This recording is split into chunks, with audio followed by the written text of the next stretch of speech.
प्रिय भाइयों और बहनों, मनुष्य के जीवन में दुख और आनंद दो ऐसी सच्चाइयां हैं जिनसे कोई नहीं बच सकता।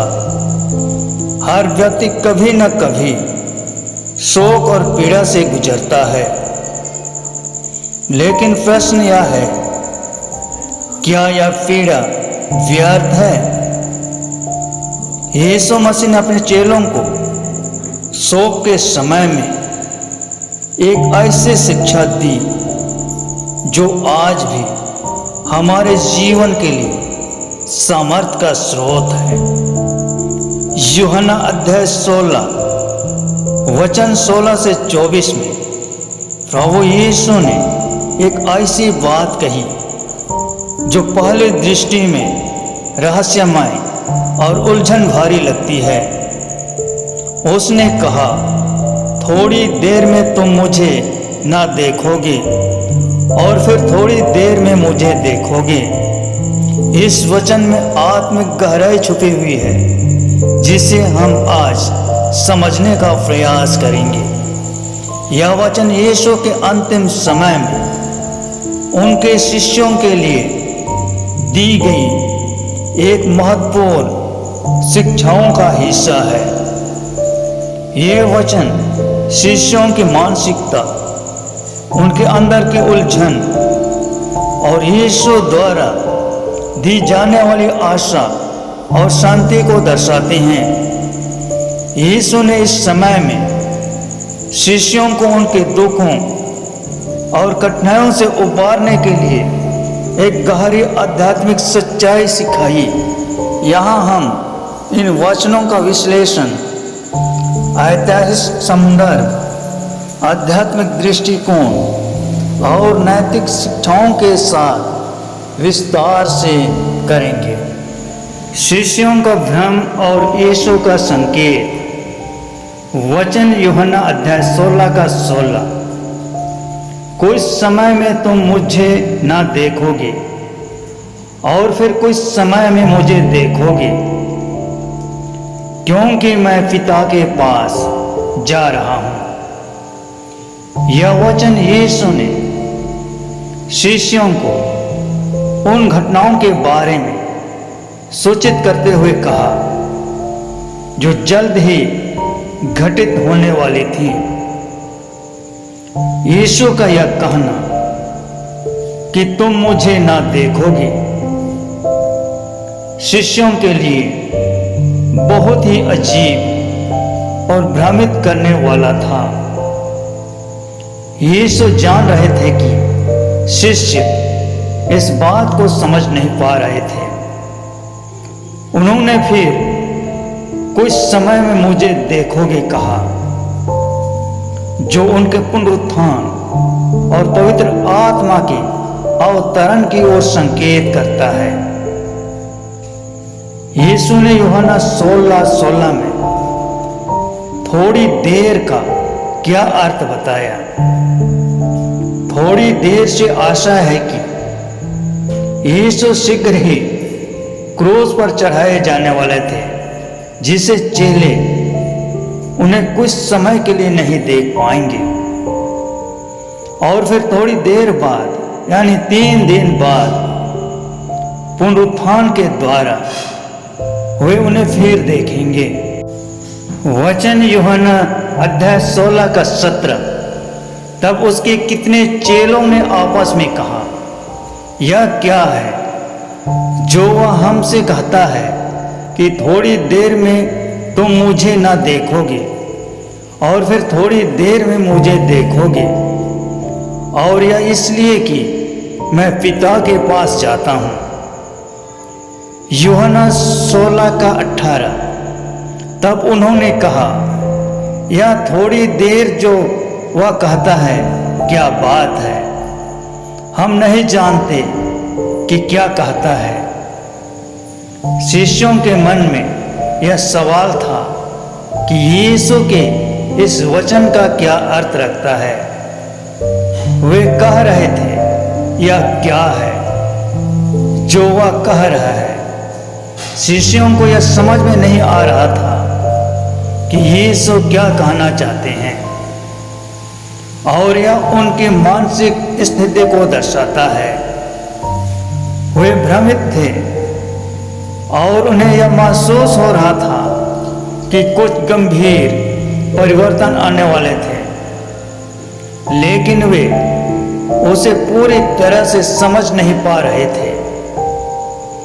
चेलों को यीशु की यह बात क्यों नहीं समझ में आई? चेलों के लिए यीशु की मृत्यु और पुनरुत्थान एक रहस्य था।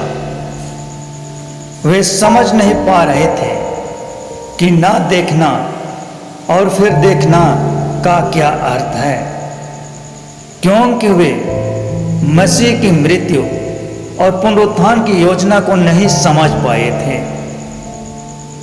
यह स्थिति हमें यह बताती है कि जब हम जीवन में कठिनाई और भ्रमित परिस्थितियों का सामना करते हैं तो हमें समझने में समय लगता है।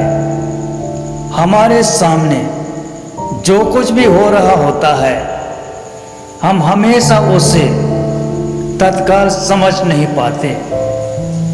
शिष्य भी उसी स्थिति में थे जहां उनका विश्वास और ज्ञान सीमित था। वचन यूहन्ना अध्याय 16 का 19। यीशु ने शिष्यों के मन के विचारों को भांपते हुए उनसे कहा, क्या तुम इस पर आपस में चर्चा कर रहे हो? यह दिखाता है कि यीशु अपने शिष्यों के हृदय और विचारों को पूरी तरह से जानते थे।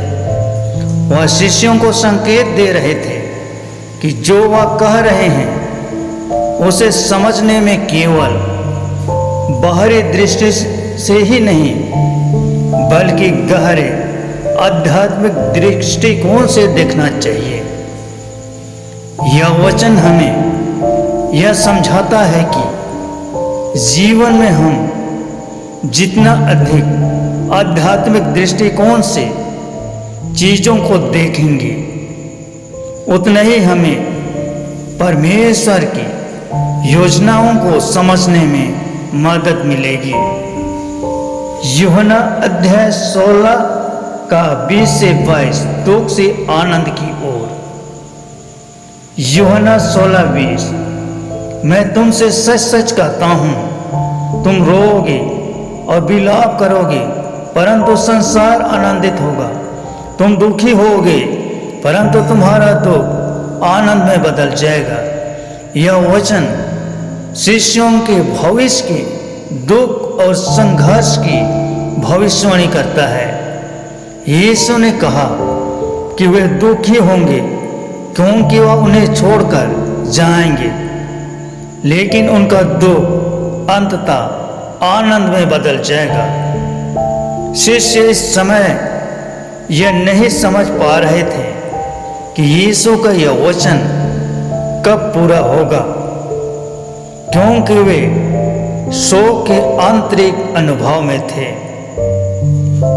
यूहन्ना अध्याय 16 का 21।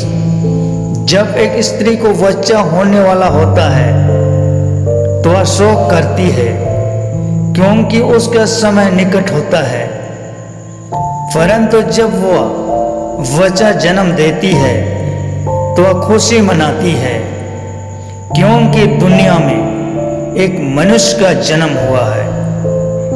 यह उदाहरण यीशु ने शिष्यों को समझाने के लिए दिया, जो जीवन के सबसे कठिन अनुभव में से एक था, प्रसव का दर्द। यद्यपि एक महिला प्रसव के समय शारीरिक और मानसिक रूप से बहुत अधिक दुख सहती है, लेकिन जैसे ही वह बच्चे को जन्म देती है उसका हर दुख खुशी में बदल जाता है। यह उदाहरण शिष्यों को यह समझाने के लिए था कि उनके दुख का समय भी थोड़ी देर का होगा और अंततः हुए यीशु के पुनरुत्थान में आनंदित होंगे। यह हमें जीवन के संघर्षों से यह शिक्षा देता है कि हर कठिनाई के बाद शांति और आनंद का समय आता है। यीशु ने प्रसव पीड़ा का उदाहरण क्यों दिया? यीशु ने यह उदाहरण इसलिए दिया क्योंकि जैसे एक स्त्री प्रसव पीड़ा सहने के बाद आनंदित होती है जब संतान जन्म लेती है, वैसे ही चेले भी पहले दुख में होंगे, लेकिन पुनरुत्थान के बाद उन्हें ऐसा आनंद मिलेगा जिसे कोई छीन नहीं सकता। तुम्हारा आनंद कोई तुमसे छीन नहीं सकेगा। इस वचन का क्या अर्थ है?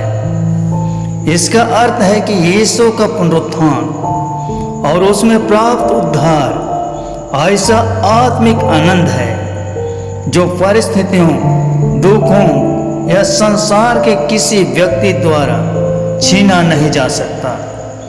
यह आनंद अनंत है। प्रार्थना और विश्वास की शक्ति, यूहन्ना अध्याय 16 का 23। उस दिन तुम मुझसे कुछ न पूछोगे, मैं तुमसे सच सच कहता हूं, यदि तुम पिता से मेरे नाम से कुछ मांगोगे तो वह तुम्हें देगा। यह वचन शिष्यों को भविष्य में दी जाने वाली प्रार्थना की शक्ति को दर्शाता है। यीशु ने उन्हें यह आश्वासन दिया कि वे उसके नाम से पिता से जो कुछ भी मांग सकते हैं वह उन्हें प्रदान करेगा। यह एक महान वादा है जो बताता है कि प्रार्थना में विश्वास की शक्ति होती है और परमेश्वर हमेशा अपने बच्चों की सुनता है। यह हमें यह सिखाता है कि हमारी प्रार्थनाओं में विश्वास और निष्ठा होनी चाहिए। जब हम परमेश्वर के मार्गदर्शन और आशीर्वाद की मांग करते हैं तो हमें पूरा विश्वास रखना चाहिए कि वह हमें हमारी आवश्यकता के अनुसार उत्तर देगा। यूहन्ना अध्याय 16 का 24। अब तक तुमने मेरे नाम से कुछ भी नहीं मांगा, मांगो और पाओ ताकि तुम्हारा आनंद पूरा हो। यीशु ने शिष्यों को प्रोत्साहित किया कि वे उसके नाम से मांगे ताकि उनका आनंद पूरा हो सके। यहाँ पर यीशु ने प्रार्थना के महत्व को फिर से रेखांकित किया और यह समझाया कि हमारा जीवन परमेश्वर से जो आशीर्वाद प्राप्त करता है वही हमारे अंदर पूरी शांति और आनंद ला सकता है। आध्यात्मिक और नैतिक शिक्षा, विश्वास और प्रार्थना। यीशु हमें यह सिखाते हैं कि विश्वास और प्रार्थना के माध्यम से हम परमेश्वर के साथ गहरे संबंध स्थापित कर सकते हैं। हमारा विश्वास हमारी प्रार्थनाओं को प्रभावी बनाता है और हमें उस पर पूरा विश्वास रखना चाहिए कि वह हमारे लिए सबसे अच्छा चाहता है। कठिनाई के बाद आनंद। जीवन में हमें कई कठिनाइयों का सामना करना पड़ता है, लेकिन हमें यह विश्वास रखना चाहिए कि हर संघर्ष का अंत खुशी में होगा। जैसे एक महिला के लिए प्रसव का दर्द कुछ समय का होता है, वैसे ही हमारे दुख भी अंततः आनंद में बदल सकते हैं। शिष्यों के लिए यीशु का यह संदेश था कि उन्हें अपने विश्वास को दृढ़ बनाए रखना चाहिए, क्योंकि परमेश्वर के साथ उनका संबंध एक स्थिर और पूर्ण आनंद का कारण बनेगा।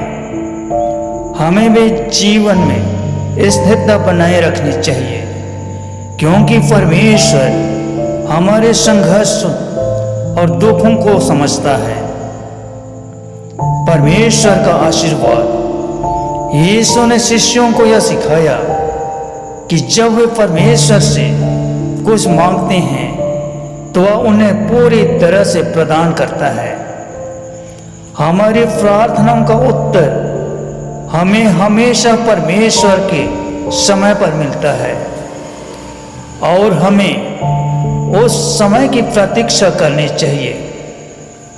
यूहन्ना अध्याय 16 वचन 16 से 24 हमें यह सिखाता है कि जीवन में कठिनाई आने पर भी हमें आशा और विश्वास बनाए रखना चाहिए। यीशु ने अपने शिष्यों को यह स्पष्ट किया कि उनका दुख केवल थोड़ी देर का है और अंत में उन्हें आनंद मिलेगा। हमें भी अपने जीवन में इस सच्चाई को अपनाना चाहिए और विश्वास रखना चाहिए कि परमेश्वर हमारी कठिनाइयों से उबरने के लिए हमेशा तैयार है। आज के शुभ संदेश के द्वारा हमारे उद्धारकर्ता प्रभु यीशु मसीह हम सबों को अपने शांति, सहभागिता और अनुग्रह बहुतायत से प्रदान करे। आमीन। आइए हम प्रार्थना करते हैं। हे स्वर्गीय प्रेमी पिता परमेश्वर, हम तेरा धन्यवाद करते हैं कि तूने अपने पुत्र यीशु मसीह के द्वारा हमें आनंद जीवन की आशा दी। जब हम अपने जीवन में दुख और परेशानी से गुजरते हैं, हमें तेरे वचनों की यह सच्चाई स्मरण आती है कि हमारा शोक आनंद में बदल जाएगा। हे प्रभु, जैसे शिष्यों को तेरे चले जाने की बात से दुख हुआ, वैसे ही कई बार हम भी जीवन की कठिन परिस्थितियों में तेरी उपस्थिति को महसूस नहीं कर पाते हैं, परंतु तूने वादा किया है कि तू फिर आएगा और हमारा मन आनंद से भर जाएगा। एक ऐसा आनंद जिसे कोई हमसे छीन नहीं सकता। हे प्रभु, हमें उस विश्वास में स्थिर रहने की समर्थ दे। जब हम तुझसे तेरे नाम से कुछ मांगते हैं तो हमें पूरा करता है, ताकि हमारा आनंद परिपूर्ण हो।